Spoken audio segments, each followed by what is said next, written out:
Vivir libres. Libres de cualquier tipo de violencia.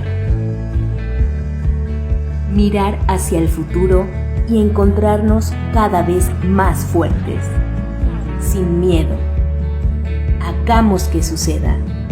Hagámoslo juntas. Llegó el momento de sumar esfuerzos, de trabajar todas y todos juntos, por una vida libre, libre de violencias. Bienvenidas y bienvenidos a Género y Política.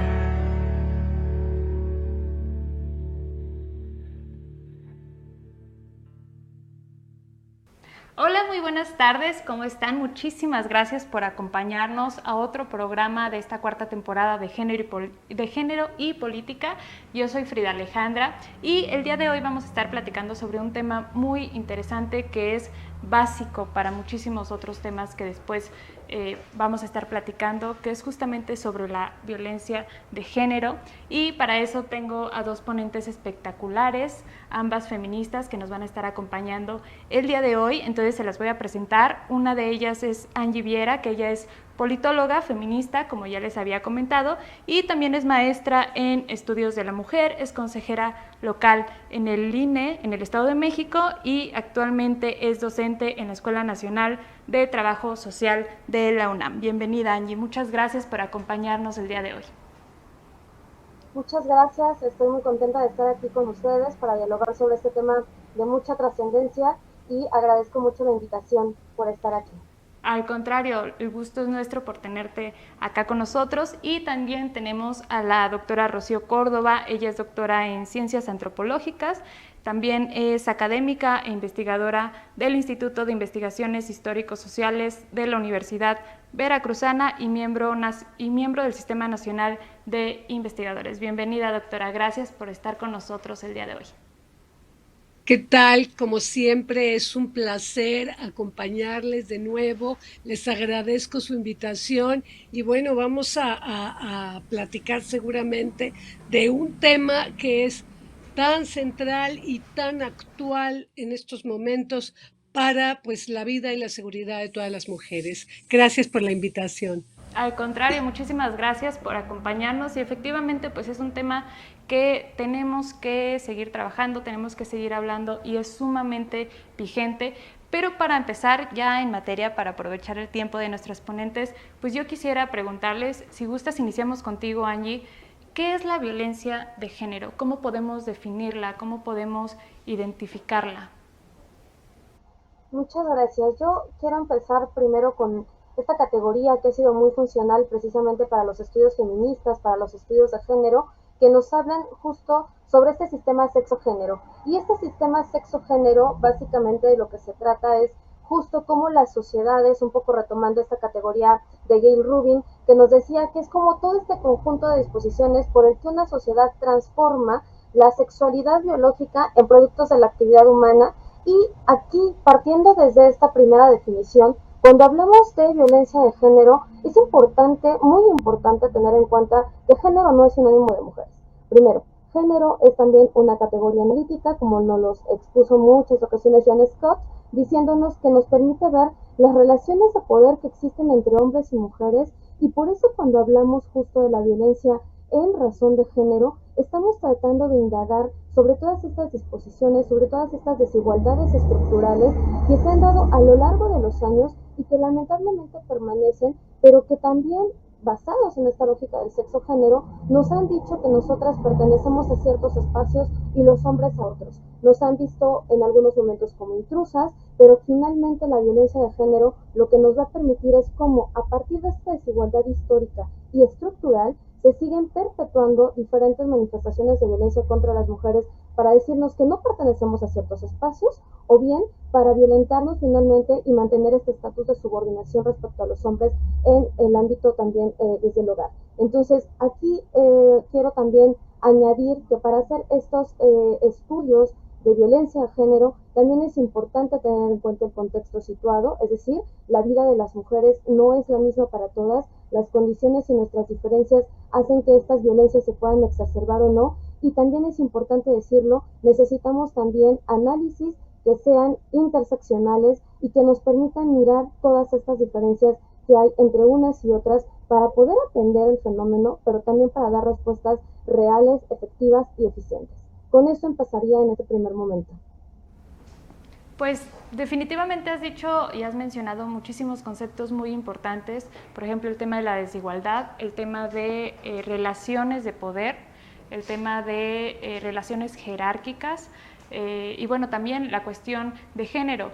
Pero yo quisiera también preguntarle, doctora Rocío, ¿cómo podemos decir que efectivamente existe la violencia de género? Porque definitivamente hemos escuchado muchos comentarios, sobre todo en redes sociales, que son ya una manera pues muy práctica para volver viral cualquier comentario y cualquier situación, donde se ha mencionado que no podemos decir que existe la violencia de género por varias cuestiones, porque a los hombres los matan más, porque los hombres son generalmente quienes se encuentran en mayor número en situación de calle, por ejemplo, los que también sufren agresiones, sobre todo en la cárcel, que tienen tendencia a darles una pena mayor cuando son procesados por algún delito.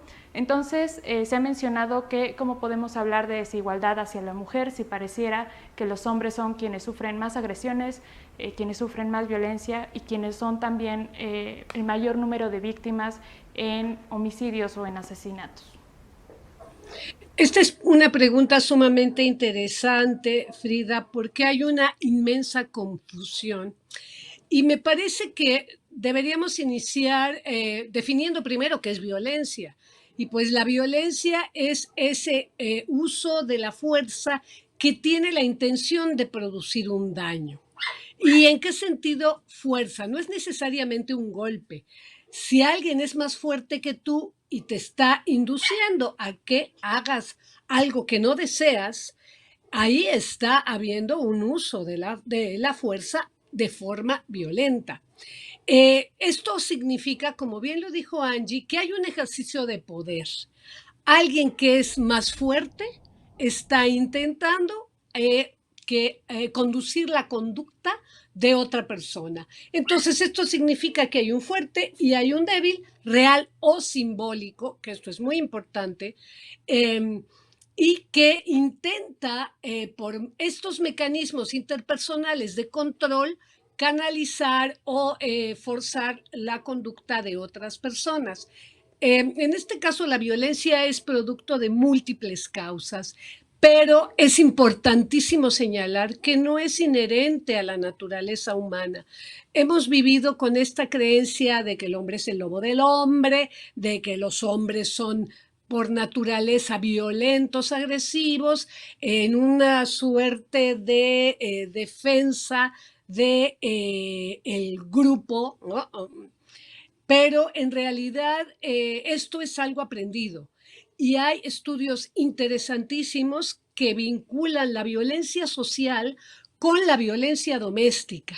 Entonces, en esas sociedades o en esas comunidades donde existe mucha violencia en el hogar, esto se transmite, se transfunde a la violencia social y a su vez esta violencia social reproduce la violencia al interior de los hogares.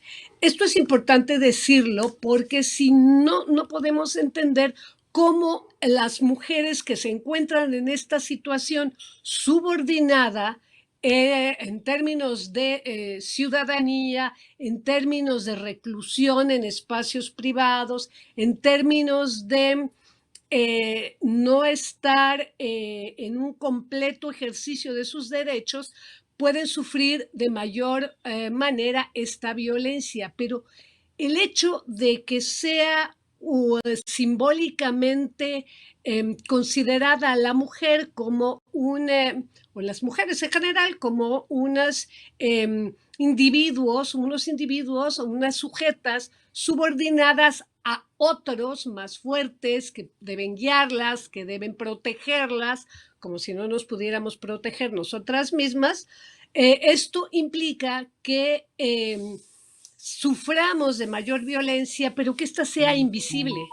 No importa en qué términos estamos padeciendo esa violencia, esta tiende a ser invisible y tiende a ser aceptada por las propias mujeres porque nos están protegiendo, vigilando, porque los peligros del afuera, del espacio público, son más fuertes, son más agresivos hacia las mujeres. Bueno, ¿qué significa esto? Que mucha de la violencia que padecemos las mujeres es invisible, es naturalizada y simplemente pasa inadvertida.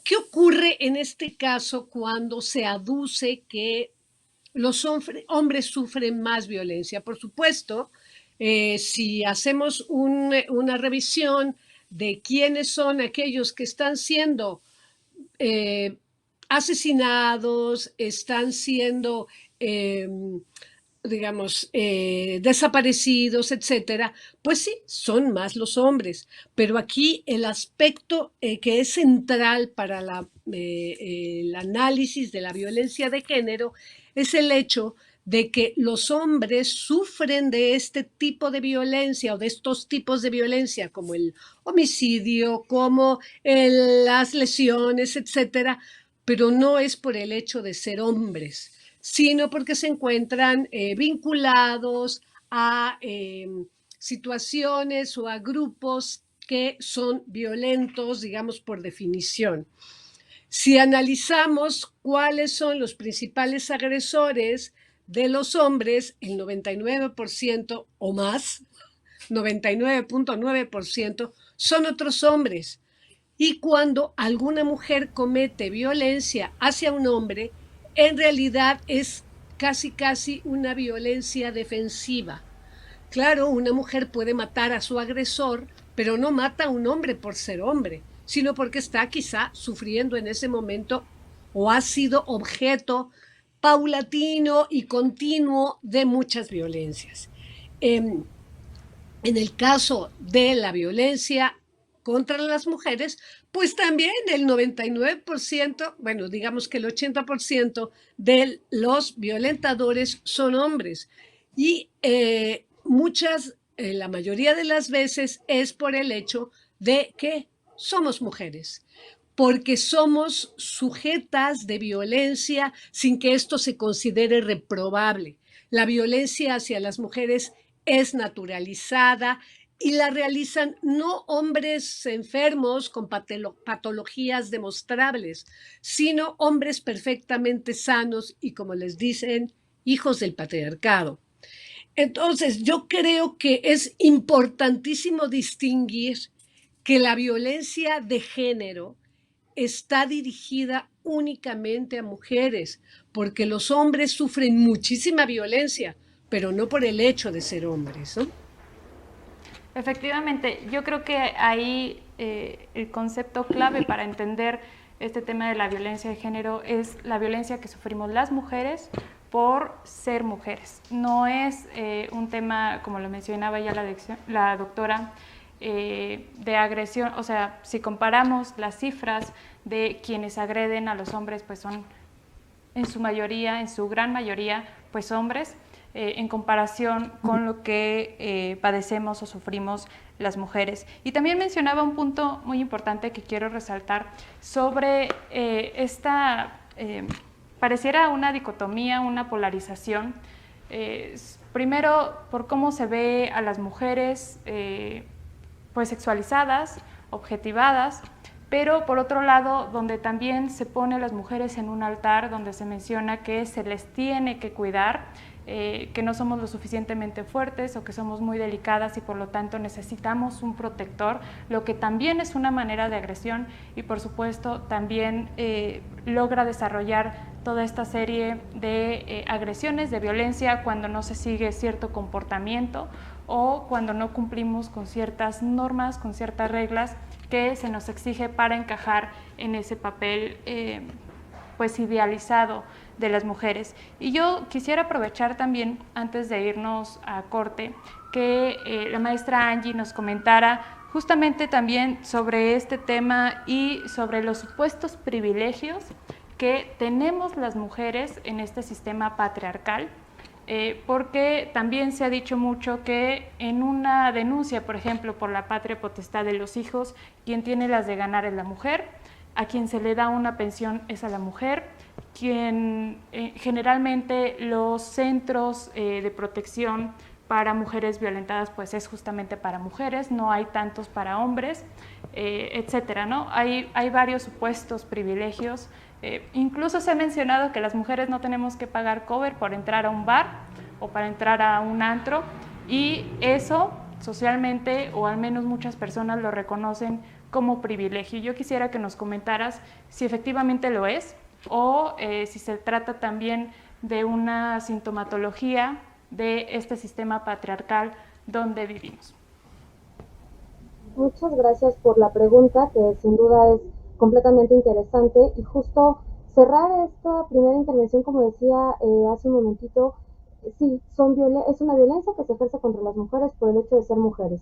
Entonces, ¿cómo trasladamos después y cambiamos precisamente este discurso para decir que se trata de privilegios, por ejemplo, entrar sin pagar a un antro por el hecho de ser mujeres? A ver, creo que aquí tenemos que poner en claro que eso no es un privilegio. Los privilegios finalmente están acompañados de todas estas cuestiones socioestructurales que están atrás, y que finalmente, cuando vemos y hablamos de otro tipo de datos, de estadísticas, por ejemplo, de la diferencia que hay en el trabajo, de las posibilidades de acceder, tenemos que recuperar inevitablemente ciertas categorías que también nos van a permitir explicar por qué ocurre esto, por qué se dan estas prácticas, ¿no? Una de ellas, sin duda, es la categoría de los estereotipos, de los roles de género, esto que hace un momentito se mencionaba sobre estos espacios público y privado, y que básicamente nos designó ciertas expectativas, ciertas formas en las que tendríamos que comportarnos, de ser, de actuar, para ser valoradas, para ser reconocidas como buenas esposas, buenas hijas, buenas madres, buenas, etcétera, etcétera, etcétera. Nótese que aquí ya va implícita una carga moral que además, como insisto, está acompañado de múltiples expectativas. Y lo que vemos es que en realidad las mujeres y los hombres también somos sumamente diferentes, pero regresando a esa pregunta, a esta parte de los estereotipos de género que hay, pues es justo todo este conjunto de creencias acerca de que hay ciertas características que tenemos como de manera inherente. Entonces nosotras somos buenas, tiernas, dulces, etcétera, y cuando nos salimos de este patrón, pues entonces esto genera una completa molestia, porque las mujeres que son agresivas no pueden estar en la política. Las mujeres, incluso se han hecho muchos estudios para hablar este tema de la histeria y cómo está asociado muchas veces con que no tenemos las capacidades para gobernar, pero sí tenemos las capacidades para la crianza. Entonces, este ejemplo que ponías hace un momentito es bastante interesante, porque lo que hace es seguir perpetuando esta división de espacios que ya no tendría relación, lo que los hijos siempre van a estar mejor al cuidado de las madres. Esto es todo un estereotipo. Habrá hijos que estén mejor al cuidado de los padres, pero en una sociedad patriarcal como la nuestra, lo que se enseña es que como nosotras podemos, o somos las que podemos parir, en automático los hijos siempre van a estar mejor a nuestro cuidado. Y eso sigue siendo parte de este estereotipo, ¿no? Que si la jueza, dependiendo si es hombre o mujer, entonces la patria potestad va a ser en función precisamente de lo que ella considere más adecuado, porque pareciera que está ahí otra vez la parte biológica ahí incrustada, diciéndonos que no nos podemos salir de estas cuestiones determinantes biológicamente. Y eso es completamente una mentira. Todas estas relaciones que hemos construido socialmente han sido relaciones estructurales. Y cuando digo estructurales, quiero decir que están fomentadas desde nuestra casa, desde la escuela, desde los partidos políticos mismos, desde múltiples, todos los espacios en donde nos desarrollamos, están inmersos todo este conjunto de estereotipos. Entonces, cuando estamos hablando de privilegios, y por eso decía, es que es bien importante tener esta variable interseccional que nos permite cruzar otros elementos para poder identificar qué sí es un privilegio y qué no lo es. ¿Qué es producto de esta construcción social que nos orilla precisamente a lugares donde nacimos, donde crecimos, con quienes convivimos, pero que finalmente, otra vez, insisto, nos está diciendo todo el tiempo, hombres y mujeres, sí tenemos ciertas diferencias que son biológicas, pero no por ello tenemos que asumir que lo que construimos socialmente también es determinista. Si es una construcción social, es algo que se puede cambiar. En la política, para poner un ejemplo, muchas veces se ha dicho que las mujeres al ser hormonales no somos capaces de gobernar, no somos capaces de estar en puestos de decisión política, porque somos vulnerables, porque somos viscerales, porque... Y nótese también aquí cómo cambian las palabras para dirigirnos de repente decir, él es un líder, ella es una mandona. Entonces, estos estereotipos son los que tenemos que empezar a derribar, primero, para identificar con claridad cuando se trata de privilegios, y segundo, para decir, esto ha sido parte de una construcción social y en esa medida también se puede deconstruir, también se puede cambiar, también se puede modificar, y es ahí hacia donde tenemos que ir. Porque de lo contrario, estos estereotipos de género siguen limitando también el desarrollo de nuestros derechos humanos. Hay investigaciones muy interesantes, por ejemplo, que en algún momento se pensó que las mujeres no podían o no se tardaban más tiempo en llegar a los puestos académicos importantes porque pues finalmente seguro no tenían las capacidades para estar ahí. Y esto es una completa falsedad porque cuando no analizamos precisamente estos cruces que hay con la maternidad, con la cuestión de dedicarle tiempo al trabajo doméstico, otra vez los roles y los estereotipos de género ahí atrás, no podemos ver con claridad que no es porque haya una falta de capacidad, sino que hay otros factores que están atravesados precisamente por este sistema sexogénero, que están limitando o posibilitando el desarrollo y el ejercicio de ciertas prácticas y de ciertos derechos para unas y para otros. De ahí que sea tan importante, insisto, empezar a analizar otra vez también nuevamente en la parte de la política, cuando decían, nosotras no podemos tomar decisiones, o sea, ¿quién dijo eso? ¿En qué momento se empezó a pensar incluso que si las mujeres llegábamos íbamos a ser más tiernas y dulces para conciliar? O sea, otra vez, es cargar a las personas de estereotipos y decir, no, a las mujeres también nos gusta el poder, también nos interesa estar en las decisiones políticas, pero tenemos que empezar a derribar todo esto para no seguir repitiendo este tipo de discursos, como mencionabas, Frida, y que tanto daño hacen a la sociedad, de que el cuidado es inherente a las mujeres, sino empezar a pensar en que el cuidado es una tarea que debe ser compartida, por poner un ejemplo nada más. Así es, pues acá hay varios temas importantes también que nos dan mucho, bueno, nos exigen mucho tiempo para comentarlos. Yo quisiera subrayar solo algunos de los que nos ha mencionado Angie. Por ejemplo, las cuotas de género, se había hablado un poco en el INE de implementar unos lineamientos para garantizar la asignación paritaria, por ejemplo, en diputadas federales y locales respecto a la representación proporcional, que estas listas van escaladas, va hombre, mujer, pero que si hacía falta cierto número de mujeres para alcanzar un número paritario, pues se podía omitir algún nombre de la lista y pasar a la siguiente mujer. Yo escuché varios comentarios donde varios hombres saltaban porque mencionaban esto como un privilegio, pero bueno, no es nada más que lo que corresponde, es mitad y mitad, no se está quitando todos los espacios a los hombres, y es importante mencionar que hay una desventaja histórica, hay muchísimas desventajas que las mujeres tienen en el momento, por ejemplo, de pues disputar por un cargo político, por un cargo de representación, porque todavía hay personas que no votan por una mujer solamente por ser mujer. Mientras no desechemos todos esos prejuicios, todos esos estigmas, no podemos hablar de que hay un piso parejo de competencia entre hombres y mujeres, y eso es solamente un ejemplo de muchísimos otros que hay. Yo les invitaría a que si nosotros escuchamos argumentos similares, pues desmenucemos todo el contexto que hay detrás para llegar a lo finito del asunto. También el tema de los argumentos biologicistas, que si bien hay una diferencia biológica entre hombres y mujeres, como nos mencionaba Angie, esto no implica necesariamente una jerarquización de poder entre hombres y mujeres, donde pues evidentemente de manera histórica se ha beneficiado a los hombres con estos argumentos, pero como bien lo han mencionado nuestras dos ponentes, esto es aprendido, son construcciones sociales, y así como lo hemos aprendido también lo podemos desaprender. Pero bueno, vamos a un corte y regresamos para hablar más sobre este tema tan interesante.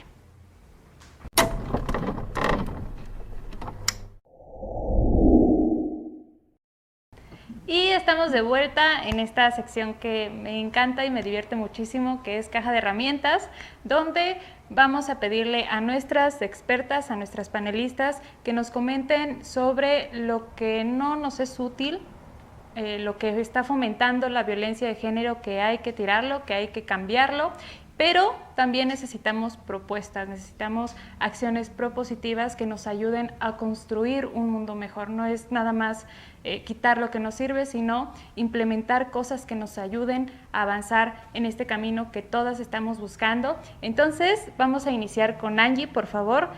¿Qué ley o qué política pública o qué acción tenemos que eliminar para eliminar también la violencia por cuestiones de género, Angie?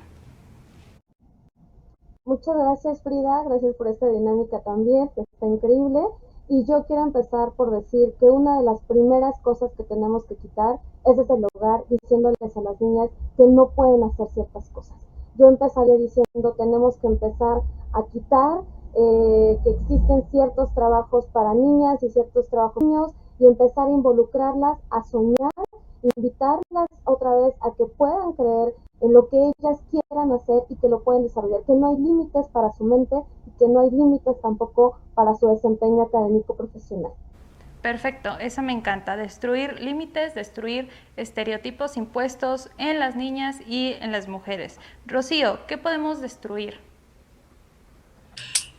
Tenemos que destruir los protocolos culturales que nos recluyen a las mujeres en ciertos espacios. Está muy ligado con lo que dice Angie, porque la naturalización de eso que debemos ser las mujeres y lo que deben ser los hombres, eso tiene que pasar por una criba que destruya. No podemos negar que hay especificidades corporales, anatómicas, biológicas, pero esto no debe traducirse en desigualdad. Y creo que necesitamos, desde la más tierna infancia, proporcionar a niñas y niños modelos de mujeres poderosas, modelos de mujeres que pueden hacer lo que quieren. Y esto pasa porque no tenga género el modelo a seguir, el ejemplo. Entonces, tú puedes querer ser tú, varoncito, astrónomo como Julieta, por ejemplo, ¿no? Y no como, esa es mujer, pues que las mujeres la vean, ¿no? Entonces, destruir esa forma, desmantelar esa forma en que seguimos promoviendo las diferencias de género. Perfecto, entonces destruimos los roles de género y me parece muy importante esto que nos comenta porque necesitamos modelos a seguir, pero no hay que fijarnos si son hombres o son mujeres, hay que fijarnos en lo que están haciendo y convencer a las mujeres, a las niñas, convencernos a nosotras que nosotras también podemos alcanzarlo.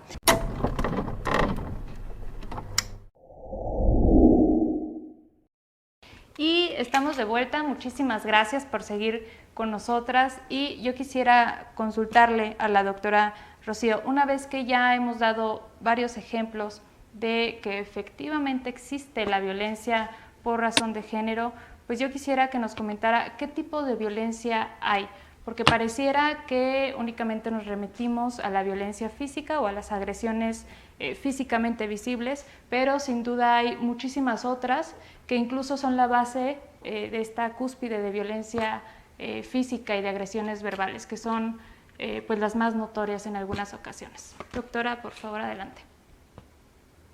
Sí, muchas gracias, Frida.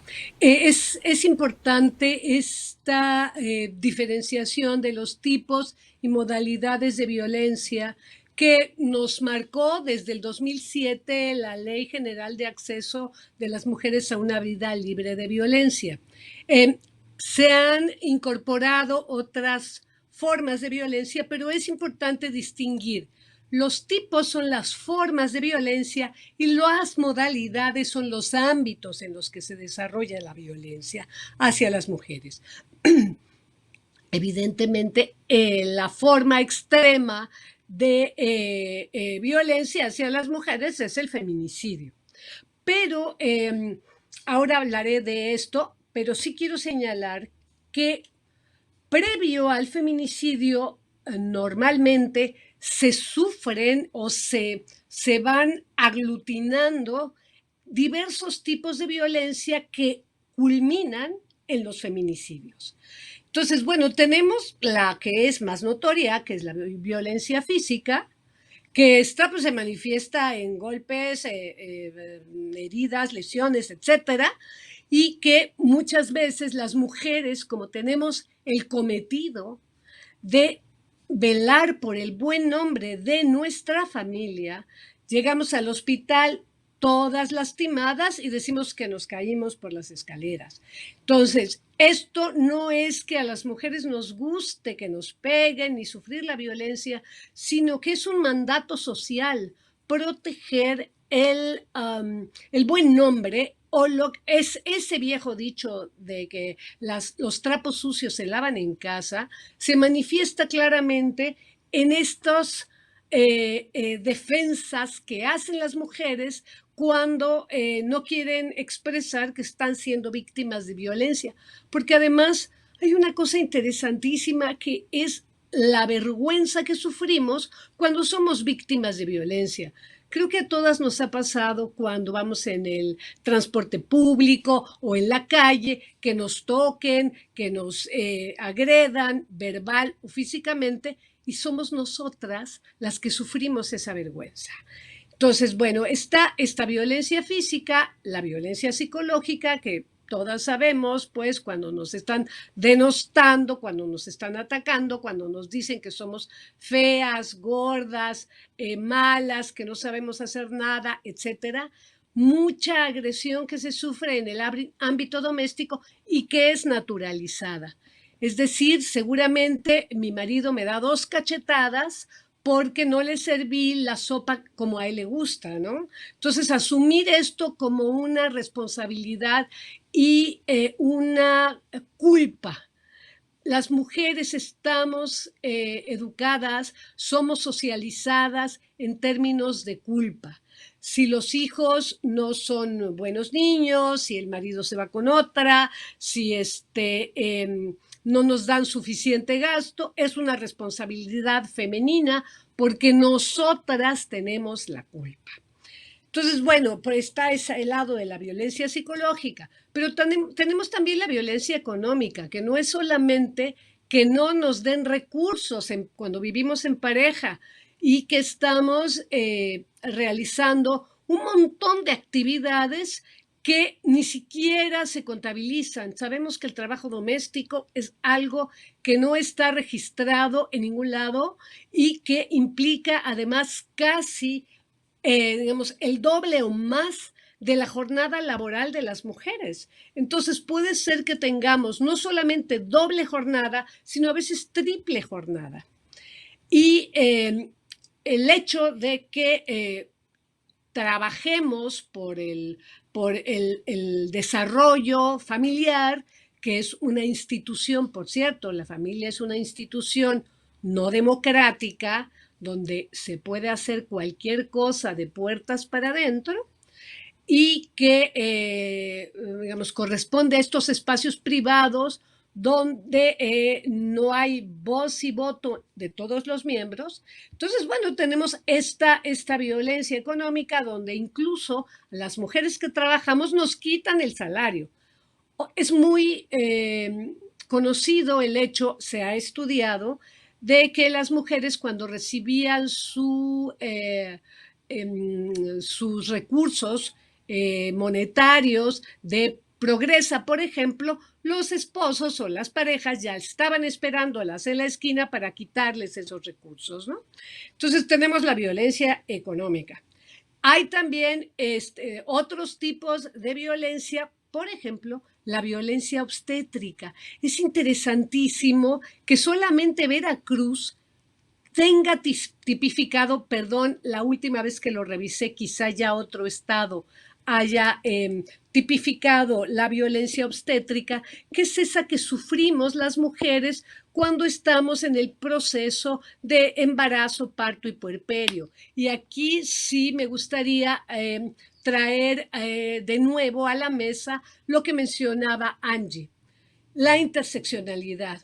Ahora que estoy haciendo una investigación sobre violencia de género en comunidades indígenas, la cantidad de violencia, el grado de violencia que sufren las mujeres en los hospitales cuando van vestidas con su traje tradicional es infinitamente mayor a cuando van vestidas, digamos, de mestizas, ¿no?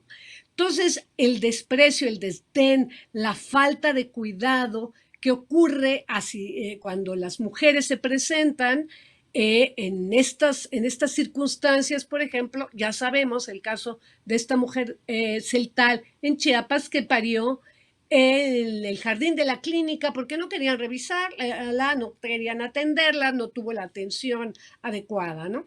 Entonces tenemos estas modalidades, estos tipos de violencia, estas formas de violencia.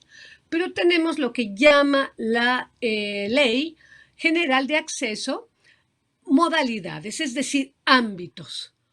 ¿Dónde estamos sufriendo violencia las mujeres? Es decir, en el ámbito doméstico, en la escuela, en el ámbito escolar, en el trabajo, en el ámbito laboral, en la comunidad, en el ámbito de nuestra región, de nuestro pueblo, de nuestra colonia, de nuestra comunidad y en el ámbito institucional. Las instituciones nos agreden constantemente por ser mujeres, simplemente ignorándonos. Y esto, el caso que les pongo de los servicios de salud es muy claro. ¿Qué significa esto? Que al fin y al cabo las mujeres seguimos siendo menores de edad y como nos educan a callarnos, a soportar, porque el sufrimiento acaba siendo un valor femenino, sufrir por los demás, sacrificarnos por los demás, nos obliga a padecer este tipo de desdenes y de malos tratos porque somos mujeres. Y esto lo vemos constantemente. No quisiera extenderme demasiado, solamente quisiera cerrar con la cuestión de en qué momento surge esto. No es algo inmutable ni ahistórico. Podemos revisar otras formas antiguas en las que la diferencia de género, las diferencias de género no se manifestaban de igual manera. Venimos arrastrando desde la Ilustración las formas en que se nos indica cómo ser mujeres. Y por un lado tenemos esta idea decimonónica del ángel del hogar, mujeres santas, buenas, puras, etcétera, que están recluidas en su ámbito privado y que salir implica que puedan sufrir violencia, y el ángel caído. Las mujeres que dejan de ser este ángel del hogar son susceptibles de cualquier violencia. Yo las invitaría y los invitaría a la audiencia a que releyeran el libro de Federico Gamboa Santa, escrito en 1903. Y uno ve que hay muy poca diferencia sobre lo que se pensaba que eran las mujeres en ese entonces y cómo es ahora. Aquí la dejaría porque no quiero comerme demasiado tiempo. Gracias. Gracias, doctora. Pues ya nos llevamos eso de tarea, que sin duda va a ser una lectura muy interesante. Y bueno, Angie, paso contigo. Yo quisiera que extendiéramos un poco más este tema que nos hablaba la doctora Rocío. ¿Qué consecuencias podemos mencionar, qué implicaciones conlleva el que una mujer sufra no nada más varios tipos de violencia, sino diferentes modalidades, como bien nos mencionaba la doctora? Es decir, una mujer que sufre violencia física, agresiones en su casa, que además sufre violencia económica, que además sufre violencia psicológica en el hogar, pero no se queda nada más en el hogar, sino que hay violencia en su trabajo, hay violencia en la familia, y que incluso pues muchas mujeres pasan por esta situación donde se quedan con el esposo porque les da 2 cachetadas, pero el papá les daba 4, entonces pues ha mejorado la situación. ¿Qué implicaciones tiene esto para psicológicamente, físicamente, para la autoestima de las mujeres y cómo esto impide que las mujeres salgan de ese círculo. Muchas gracias, Frida, por la pregunta. Y bueno, aquí es muy importante nuevamente retomar e insistir, ¿no? La violencia, como bien se mencionó, es una cuestión estructural. Entonces, al ser estructural, está prácticamente permeando en prácticamente todos los ámbitos de nuestra vida social. O sea, desde que nacemos, yo les había dicho hace un momentito, o sea, pongo un ejemplo muy básico, pero que revela muchas cosas. O sea, desde que una mujer está embarazada, ya decidimos si el color que va a poder usar es azul o es rosa. O sea, desde estas cosas que parecen tan triviales, tan sencillas, pero que finalmente se traducen en efectos reales y efectos violentos también sobre el qué hacer y qué no hacer y cómo te tienes que comportar y etcétera, etcétera. O sea, se van revelando, decía, desde el hogar. Pongo un ejemplo también, hace un par de años hubo un concurso precisamente para hombres y mujeres que patinaban, que estaban sobre patineta, y la verdad es que lo que se le pagaba a una por obtener el primer lugar respecto a lo que se le pagaba al otro por obtener el primer lugar era una distancia completamente abismal. ¿De dónde sale esta idea de que las mujeres no podemos patinar o que si lo hacemos pues tendríamos que percibir un salario mejor o un premio menor por haber hecho por meternos, digamos, como en este espacio que no nos corresponde? O sea, lo que quiero decirles con esto es cómo desde la familia se van, digamos, reforzando, reafirmando este tipo de prácticas. Y aprovecho también para decir una cosa, porque hay uno de los dichos clarísimos que siempre suele salir que dicen, pues es que entonces las mujeres son las responsables porque ellas son las que se encargan de la educación de los hijos. Nótense cómo ahí hay una carga así muy fuerte sobre el quehacer de las mujeres respecto al cuidado y que otra vez no volvemos a entender que el cuidado de los hijos tendría que ser un cuidado compartido entre unas y otros. Aquí retomo un poquito lo que decía también, porque se mencionaba hace un momentito, y Lagarde ha sido como muy clara desde estos estudios antropológicos que ella nos ha presentado, como en este sistema patriarcal, en este sistema estructural, donde la violencia está prácticamente inserta en todos lados, y la violencia de género se manifiesta en este quehacer y en este esperar de las mujeres, pues finalmente vemos un poquito lo que nos decían, nos esforzamos por despojar del sentido de nuestras vidas. Y ahora que mencionaban precisamente los textos, también quiero sugerir este texto de Simone de Beauvoir, de La mujer rota, donde ¿qué hace una mujer cuando ha cumplido con todos estos mandatos sociales de ser buena hija, buena esposa, lo que sea que eso signifique, y después entregar su vida por completo al esposo, entregar su vida por completo a los hijos, y cuando los hijos crecen o el esposo se va, ¿qué hago con mi vida? ¿De dónde me agarro ahora para decir, estas son mis aspiraciones, estos son mis anhelos, estos son mis deseos, esto es lo que siempre quise hacer y no pude hacer? Y bueno, finalmente lo que vemos es que toda esta violencia ha estado acompañando todo este tiempo también para invisibilizar nuestros quehaceres, nuestros deseos, para que siempre, si nos van a reconocer como buena madre, buena esposa, sea a través de los otros, magnificarlos como parte indivisible prácticamente de nuestro ser, y finalmente este deseo, este yo, queda completamente subordinado. Lo ligo precisamente con esta cuestión de la violencia y por qué es tan importante seguir hablando y seguir evidenciando en múltiples espacios estos temas de violencia.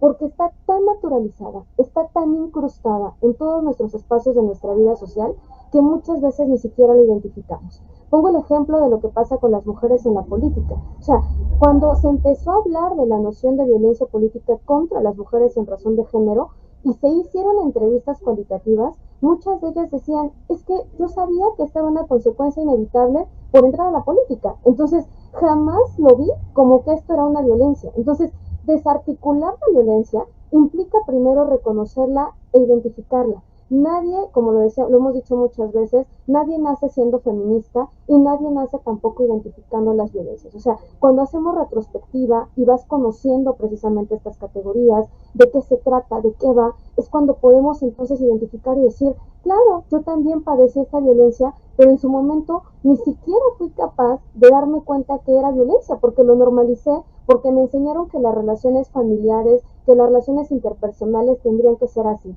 Tú me ponías una suma de ejemplos y como lo hemos dicho también, en cuestiones de categorías analíticas, nosotras las separamos para poderlas estudiar, pero la realidad es que las mujeres vivimos todo el tiempo con diferentes manifestaciones de violencia en diferentes ámbitos, como lo decías. Aquí, nada más para retomar algunas de las cuestiones que ya se han mencionado también, ¿no? El tema de la violencia psicológica. ¿Cómo está tan incrustada, digamos, en todos los espacios? Incluso que a veces hemos escuchado muchas veces la frase de que si te cela es porque te ama, ¿no? Y esta frase tan arraigada, tan naturalizada, lo que hace prácticamente es invisibilizar todas estas violencias que acompañan desde el que decidan cómo te puedes vestir, si puedes o no salir a la calle, que te empiecen a revisar el teléfono y entonces ahí ya tenemos otro tipo de violencia también, que decidan sobre tu cuerpo, si tienes o no tienes hijos también, y ahí tenemos otro tipo de violencia y otra deuda pendiente en torno a la despenalización del aborto en este país, que también te permitan hablar o no hablar con ciertas personas. Y es un momentito cuando se cierra el cuento de toda esta parte histórica, de cómo la podemos explicar, desde cómo surgieron las primeras sociedades, desde la ilustración, etcétera. Esta frase que me encantó justo porque está muy ligada a la parte de ciencia política, de tratarnos como menores de edad, de que no podemos decidir. Y aquí también hay un esfuerzo importantísimo que se tiene que hacer desde la academia, desde el activismo, un poco lo que ha pasado durante la pandemia. O sea, las mujeres, esto que mencionabas, este ejemplo que ponías, retiran la denuncia y muchas veces hay un castigo, una revictimización a las personas, porque prácticamente se les dice, bueno, pues entonces no se quiere salir y va a retirar la denuncia contra el agresor, pues ella tiene la culpa, a ella le gusta estar viviendo en la violencia. A ninguna mujer le va a gustar vivir bajo un escenario de violencia, pero entendamos también que cuando estas violencias se multiplican y se superponen, también estamos viendo un escenario donde incluso están amenazadas o con sus hijos o con su propia vida. Salir de los círculos de violencia no es una cosa sencilla y por eso es muy importante insistir en tener redes de apoyo. Estas redes de apoyo que a veces desde estas violencias te separan, te aíslan y entonces te conviertes en una persona más vulnerable.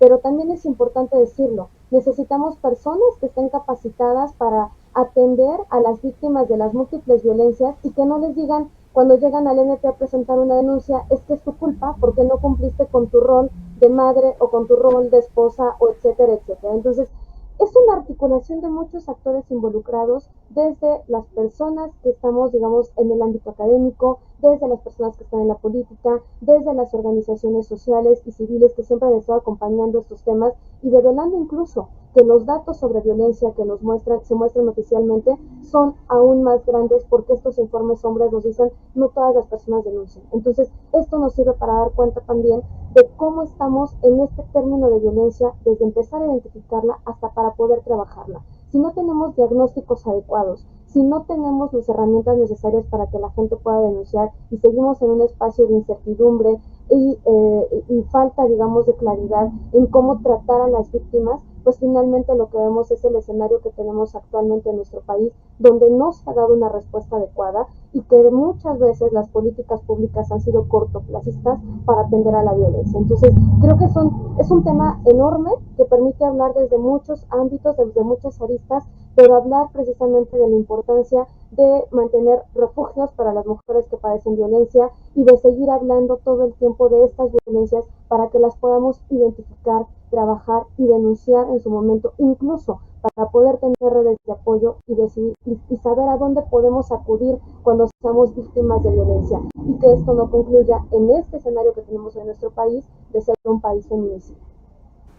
Así es, Angie. Pues tú mencionas un tema muy importante que es justamente cómo se atribuye la responsabilidad a la víctima y a la situación de victimización o más bien de agresiones que sufre, lo que la convierten pues en una víctima. Y en ese sentido yo quisiera, doctora Rocío, que nos platicara entonces cuáles son las posibilidades reales de las mujeres de salir de este círculo donde están rodeadas de violencia, que hemos platicado pues estas modalidades y los tipos de violencia que nos comentaba hace un momento, pero entonces, ¿cuáles son las posibilidades reales de las mujeres de salir cuando son agredidas no nada más por su pareja, sino por la propia familia, sino por la comunidad o el entorno donde se desenvuelve, de manera que esto se vuelve completamente natural y lo antinatural pareciera que es justamente salir de ese círculo de agresiones y de violencia. Y hace un momento mencionaba una frase que yo quiero subrayar, que la familia es una institución no democrática.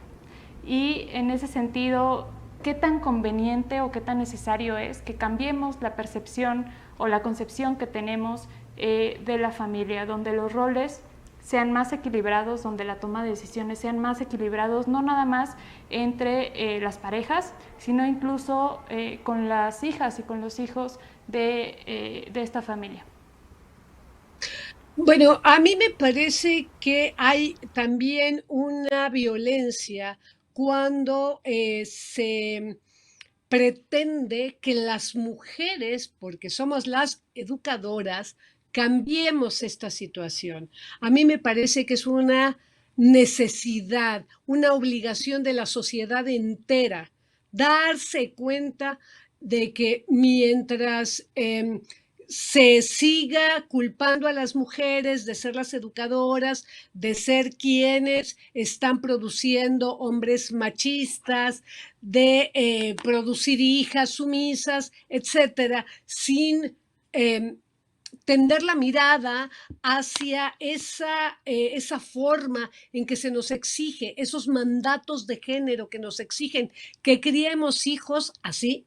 No solamente que creemos, sino que criemos hijos así e hijas así, pues esto no va a funcionar. Responsabilizar a las mujeres de sufrir violencia es algo que no va a contrarrestar las violencias que sufrimos cuando es una responsabilidad de toda la sociedad, porque estamos conculcando no solamente los derechos de la mitad de la población, un poquito más, sino estamos frenando el desarrollo de la mitad de la población, pero de la sociedad entera.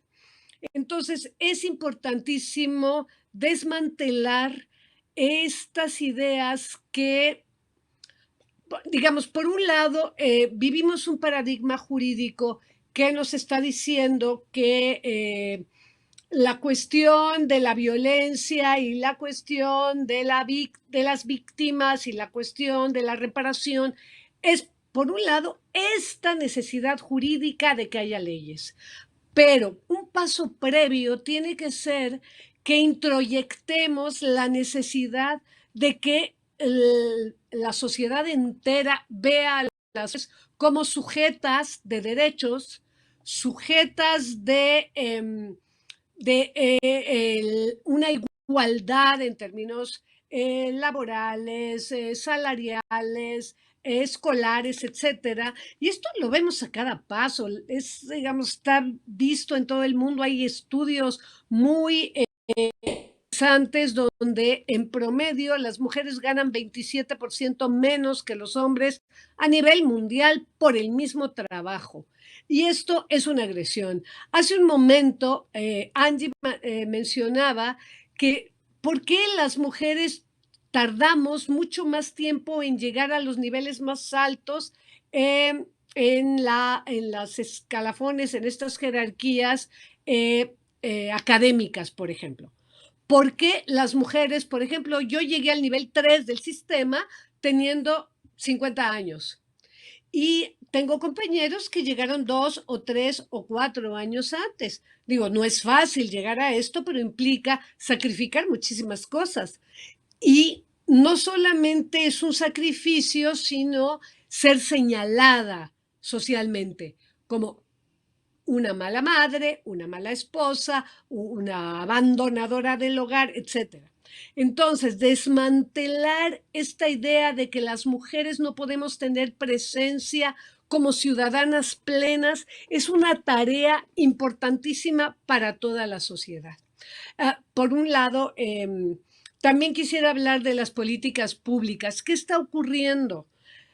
Está muy bien la idea de que necesitamos políticas para la acción afirmativa y quiero hacer un paréntesis, nos felicito a todas las veracruzanas que hemos luchado por la interrupción legal del embarazo hasta las 12 semanas. Lo conseguimos el 20 de julio.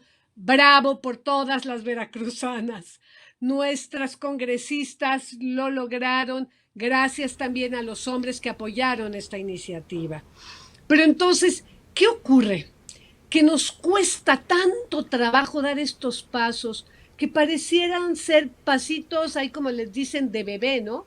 Un pasito para adelante y dos para atrás, porque no tenemos culturalmente construida la idea de que las mujeres podemos hacer cualquier cosa. Veamos la cantidad de ingenieras, pero ingenieras en los más altos niveles. Y resulta que cuando las mujeres descubrimos, hacemos, recolectamos, investigamos, hacemos ciencia, se atribuyen nuestros hallazgos a varones. Y esto es clarísimo, por ejemplo, en la asignación de premios Nobel, ¿no? Donde las mujeres ni siquiera son mencionadas, aunque son las principales descubridoras o que realizaron ciertos hallazgos que los hombres continuaron y bueno, se les atribuye a ellos, ¿no? Es el caso del DNA, por ejemplo, del ADN, perdón, la doble hélice que fue descubierta por una mujer. Entonces, ¿qué hacemos? Hipostasiamos del pasado formas y de este pasado reciente formas en las que se ha construido el cuerpo, la sexualidad, que es importantísimo. La construcción de la sexualidad es algo que nos atraviesa a las mujeres y que valdría la pena hacer un programa exclusivamente para hablar de ello, de qué forma este es una herramienta de control de la sociedad. Y cómo esto lo que acarrea al final es que las mujeres no somos poseedoras de la palabra. ¿Y a qué me refiero a la palabra con mayúscula? A la verdad, a la legitimidad de hablar en el espacio público con la garantía, la validación de lo que estamos diciendo es producto de años de investigación, de años de lecturas, de años de trabajo político.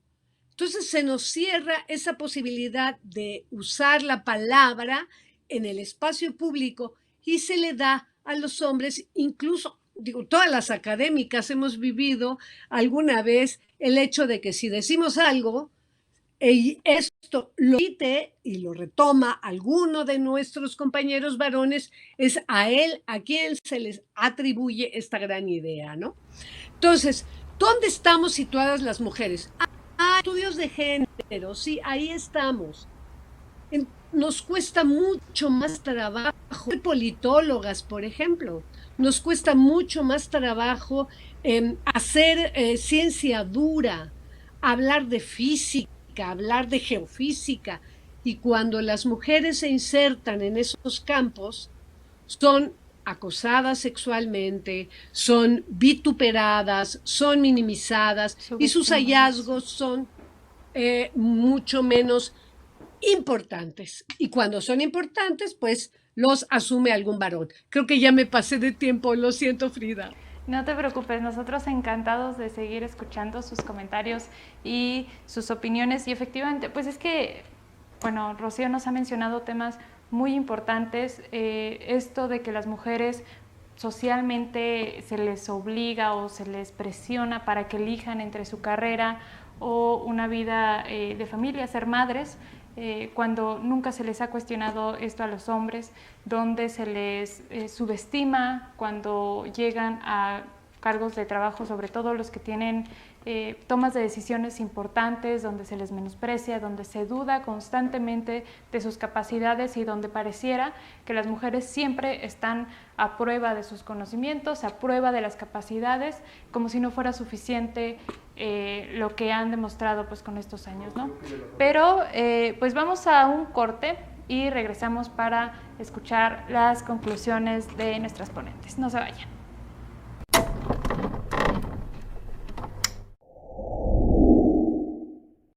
Angie, ya destruimos los límites y los estereotipos. Ahora, ¿qué podemos construir? ¿qué podemos construir? Alianzas entre mujeres, sin duda, trabajar con sororidad, como lo había mencionado hace un momentito Rocío. Tenemos que empezar a construir estas redes de apoyo entre nosotras, por supuesto involucrar también a los hombres, y tenemos que empezar a reconocernos entre nosotras, estos referentes simbólicos, admirar a otras mujeres, reconocer en qué admiramos a esas otras mujeres, desde la academia empezar a citarnos entre nosotras, reconocer los trabajos que hacen las legisladoras cuando tienen una agenda de género, cuando tienen una agenda feminista. Entonces, en suma, lo que podemos construir son redes entre unas y otros, donde estemos preguntándonos todo el tiempo cómo desechar la violencia contra las mujeres y cómo construir propuestas y alternativas políticas públicas hacia una sociedad más equitativa, más igualitaria, más justa y sin violencia. Esto que mencionas me encanta porque efectivamente vi por ahí una imagen en internet que nos cuestionaba cuántas mujeres artistas podemos mencionar en comparación a los hombres que se dedican al arte, o cuántas mujeres políticas en comparación con los hombres que se dedican a la política. Y esto es sumamente importante porque no nada más es reconocimiento, sino generar una cultura donde las mujeres son visibilizadas, donde se conocen los nombres, y justamente esto también nos genera modelos a seguir para las generaciones que vienen. Muy bien, Rocío, ¿qué podemos construir? Ya destruimos los roles de género, ¿qué nos falta? ¿Qué necesitamos ahora para seguir avanzando? Creo que necesitamos, en primer término, apoyar a las otras mujeres. Bien dice Angie, admirar a otras mujeres y decirlo a voz en cuello. Me parece que una acción afirmativa podría ser. ¿Cuántas veces no hemos visto paneles, mesas redondas, etcétera, donde no hay más que hombres? Es decir, si no hay mujeres, no asistimos. Y de pronto vemos este debate en televisión sobre el aborto en Argentina, donde opinaban puros señores, es ridículo. Entonces, simplemente no verlo, no asistir y exigir que si va a haber algún tipo de evento, que haya mujeres, y exigir que quienes estén en puestos de dirección sean mujeres, y dejar de repetir. Sé que estoy hablando en negativo, pero no podemos seguir repitiendo el hecho de que las mujeres, por ejemplo, una frase que yo detesto es eso de que el peor enemigo de una mujer es otra mujer. Porque, ¿qué significa? Entonces, ¿qué? ¿El peor enemigo de un hombre es otro hombre? Pues lógicamente, pero el peor enemigo de una mujer es otro hombre, que es quien puede violentarla, quien puede matarla, quien puede, digamos, ejercer violencia física sobre ellas. ¿Nosotras qué armas tenemos? El chisme. Y eso, creo que los señores son igualmente chismosos. Entonces, reconocer que el vehículo que tenemos para vencer estas trabas, este techo de cristal, pasa por exigir la presencia de las mujeres ahí donde es naturalizado que haya puros hombres. Y de esta manera, pues podemos simplemente no asistimos y listo, y a ver cuántas personas asisten. Al menos la mitad seguro no asistirá. Pues eso también me agrada mucho, el apoyo y el reconocimiento a otras mujeres. Recordemos que todas sufrimos la misma desigualdad, todas tenemos el mismo techo de cristal, bueno, con sus variantes evidentemente, pero todos estamos en este mismo contexto, y si no nos vemos no podemos avanzar. Y me hace mucha gracia porque justamente pues Rocío tiene razón, cuántas veces no hemos visto foros de lactancia, por ejemplo. Ya quisiera ver yo que un hombre me diga cuándo se ha lastimado un pezón por lactar a su hijo, bueno, o que hablen de menstruación, me lo vienen a contar a mí que soy mujer, pero en fin, eso también es importante mencionarlo, y efectivamente exigir la participación de las mujeres, porque son espacios que nos corresponde y por lo tanto hay que apropiarnos. Pues muchísimas gracias por acompañarme a esta actividad, chicas, y regresamos al estudio para seguir hablando sobre la violencia de género.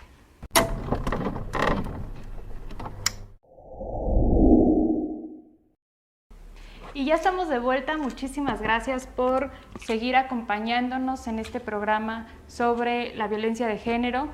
Lamentablemente ya casi se nos termina el tiempo, entonces ya vamos a pasar con las conclusiones. Yo quisiera iniciar con la doctora Rocío y tengo una pregunta más específica para ambas sobre la responsabilidad que tenemos nosotras, las mujeres y en general la sociedad, de apoyo a las mujeres violentadas. ¿Hasta dónde podemos llegar? ¿Hasta dónde puede llegar nuestra ayuda?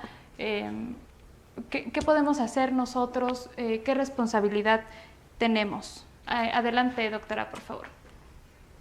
A mí me parece que las redes de apoyo, de hecho, Angie lo mencionó hace algunos segmentos, son fundamentales.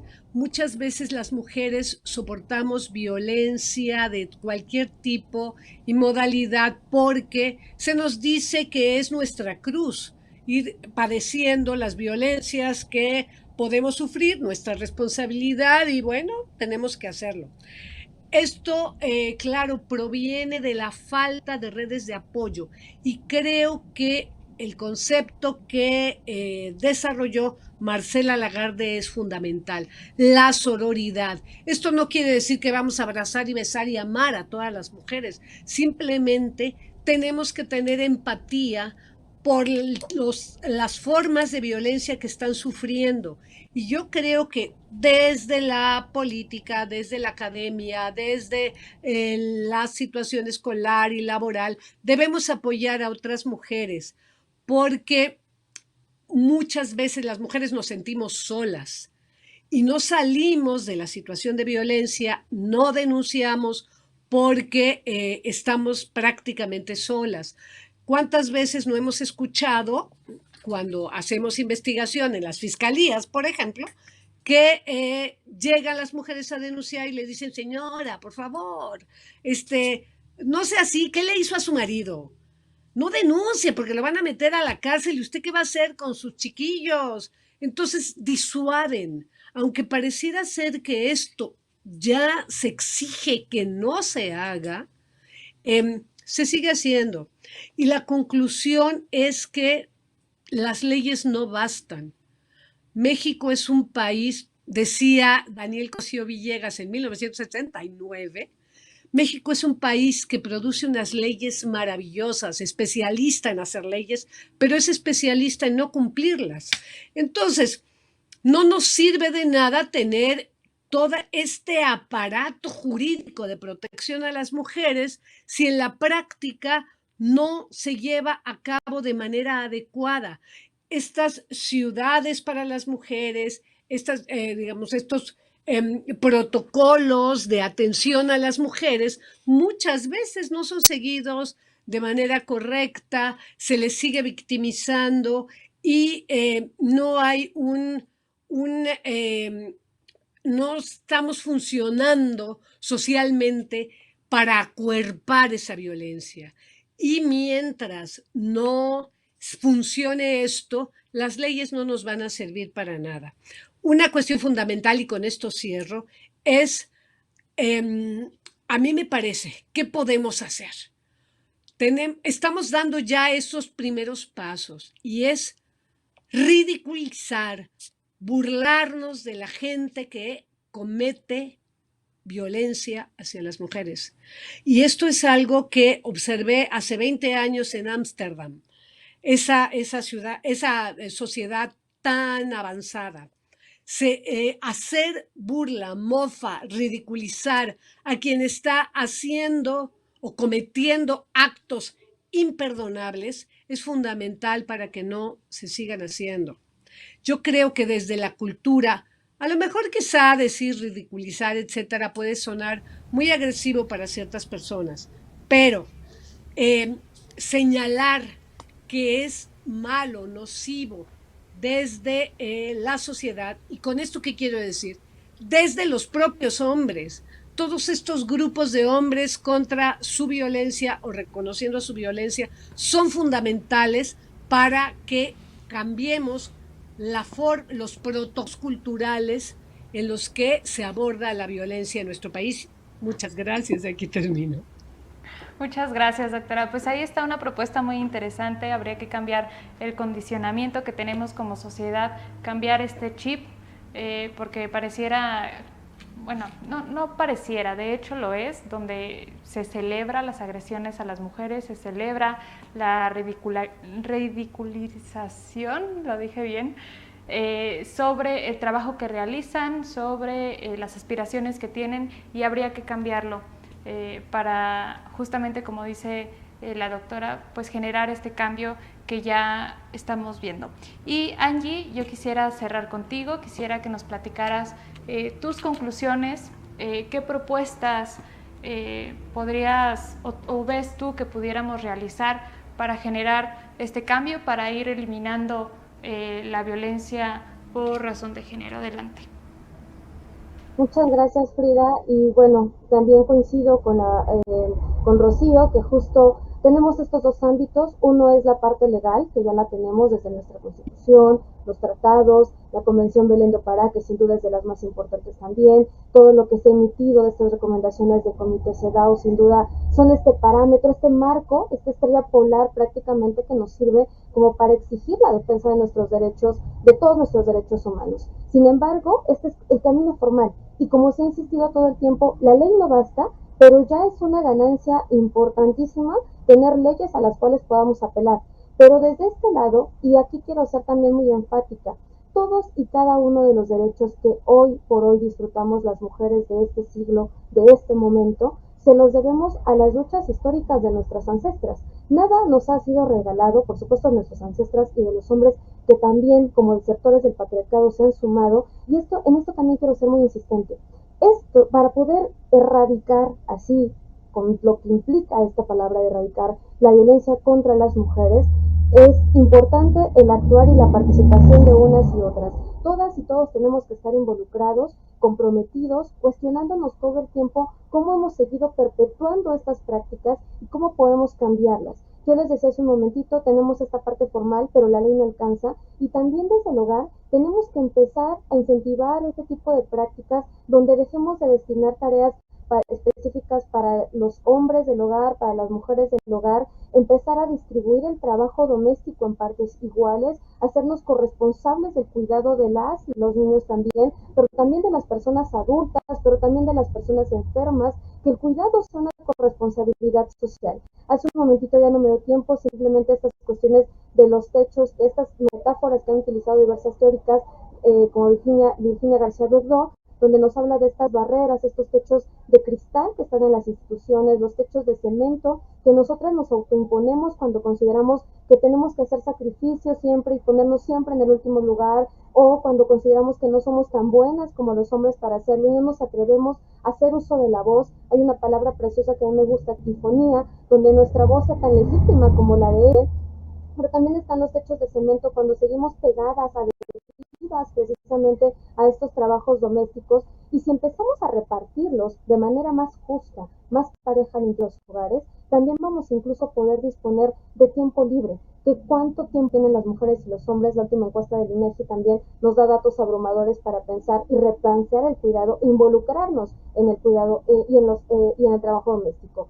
Estoy también pensando, sin duda, en los medios de comunicación, en la forma en la que se transmiten las noticias, en la forma en la que presentamos a las personas, cuando hablamos de las científicas, cuando decía hace un momento Rocío también, cómo hablamos de ellas y cómo hablamos de ellos, cómo traducimos la violencia cuando la queremos comunicar. Creo que también es un espacio de suma importancia para empezar a reconfigurar en lo que escuchamos todo el tiempo, cómo percibir a las mujeres y a los hombres. Estoy pensando sin duda también en las organizaciones civiles, que han sido una herramienta importantísima para estar ahí diciéndole a los gobiernos, no al de ahorita, sino desde hace mucho tiempo, lo que no se ha hecho, lo que falta por hacer e incluso lo que se está haciendo mal. La academia es otro espacio, y con esto quiero decirles, tenemos una responsabilidad muy grande con todas las generaciones futuras. Entonces, si tú me preguntas por dónde podemos ir, yo te diría, vayamos por todos y cada uno de los ámbitos donde nos encontramos.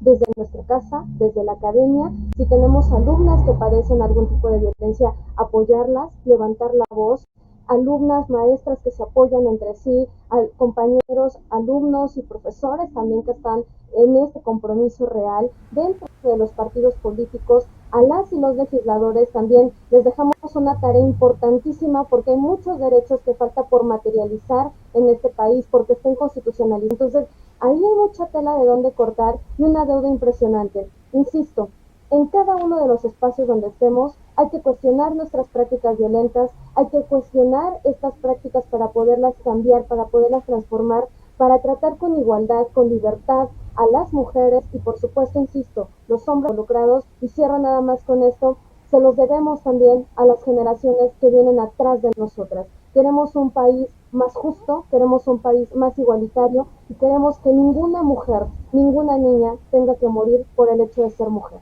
Con eso cerraría, Frida, gracias. Pues muchísimas gracias, Angie, sin duda muy valiosas y muy oportunas las propuestas que hacen nuestras panelistas, y me quedo, también subrayo esto que ha dicho Angie, cómo importa la manera en cómo se comunican las cosas. Me hizo recordar estos Juegos Olímpicos, cómo las mujeres fueron ejemplo de muchísimos cambios, y justamente visibilizar estos cambios me parece que empoderan a las mujeres, que nos hace cuestionarnos dónde estamos, que nos hacen cuestionarnos temas que no se nos había pasado, por ejemplo, la misoginia en el deporte, la manera de vestir, esta violencia simbólica también que existe, de cómo deben de verse las mujeres en diferentes ámbitos, y sin duda pues es muy importante. Me parece que todos podemos generar cambios con esto que ambas panelistas mencionaron, que es pues cuestionarnos, no aceptar, rechazar las violencias que yo encuentro, remarcar quién está agrediendo, quién está violentando a las mujeres y en general a cualquier persona, y también preguntarnos qué estamos haciendo nosotros, si nosotros somos violentadores, si estamos haciendo algo para evitar que esto siga sucediendo. Yo les agradezco infinitamente a ambas, Rocío, Angie, por habernos acompañado el día de hoy, y también les agradezco muchísimo a todas y todos ustedes quienes nos acompañaron y quienes se interesan por estos temas, porque sin duda la información también es generadora de cambio. Entonces, pues muchísimas gracias, y yo los invito a que nos acompañen en los otros programas de género y política que también trabajan y tocan temas muy importantes de los cuales debemos estar informados. Muchas gracias y les mando un fuerte abrazo.